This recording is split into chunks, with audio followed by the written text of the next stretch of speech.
If you slide your fingers into a Chinese finger trap and try to pull them out, the woven bamboo constricts. The harder you fight to escape, the tighter the trap becomes. When we feel anxious, our first instinct is to pull away, to suppress or avoid the discomfort entirely. But psychological research shows that this specific reaction, called experiential avoidance, works just like the trap. Trying to push away uncomfortable thoughts actually tightens their grip and amplifies your suffering. This diagram illustrates the hexaflex model, the foundation of acceptance and commitment therapy, or ACT. Notice the connection between acceptance and contact with the present moment. ACT does not attempt to reduce your symptoms.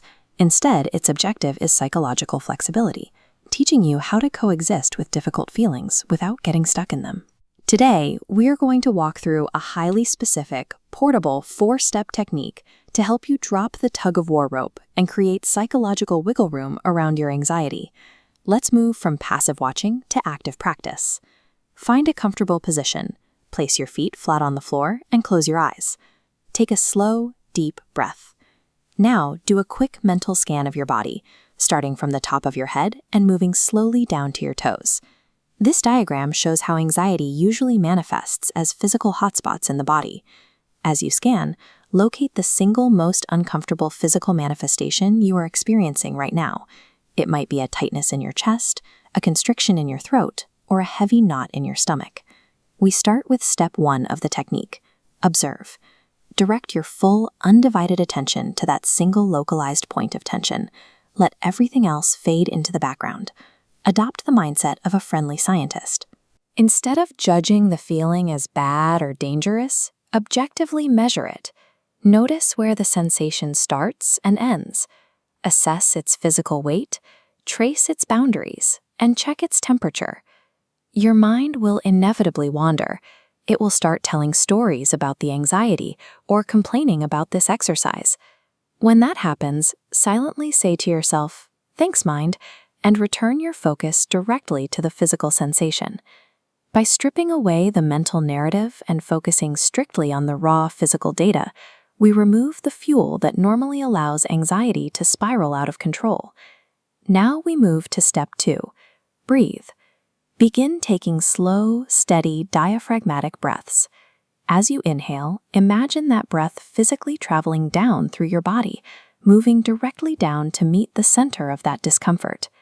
This animation shows the airflow moving down and wrapping circumferentially around the tension.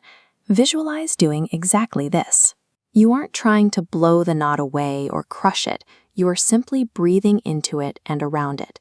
That brings us to step 3, expand. Notice how the space immediately surrounding the knot widens. The glowing knot doesn't shrink, but it now floats in a newly created open space. Try to physically mimic this visualization. Consciously loosen the muscles immediately surrounding your point of tension. You are building a spacious container inside your body where this feeling can safely exist. This container acts as a buffer. The goal is to prevent the sensation from pressing directly against the edges of your awareness, providing the distance needed to observe the feeling without being crowded by it. Finally, step 4, allow. Intentionally drop the urge to fight or fix the sensation. Let it sit in the space you've built. Give yourself explicit permission by repeating this internal script. I don't like this feeling, but I have room for it. I'm making peace with it.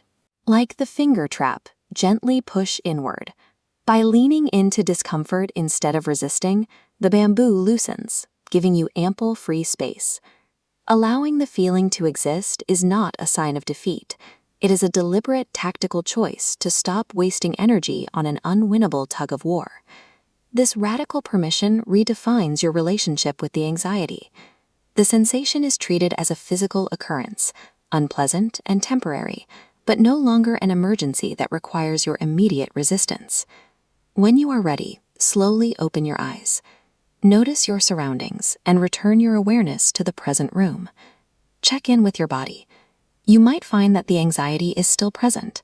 That is entirely normal, and it does not mean the exercise failed. Success in ACT is not measured by the absence of anxiety. It is measured by your ability to coexist with difficult feelings without struggling against them. This checklist outlines your portable tool for everyday life, the OBEA technique. Observe the sensation, breathe into it, expand the space around it, and allow it to be there. Armed with this technique, anxiety becomes just an unwanted party guest. You may not enjoy its presence, but it can no longer prevent you from engaging with the room and living a values-driven life.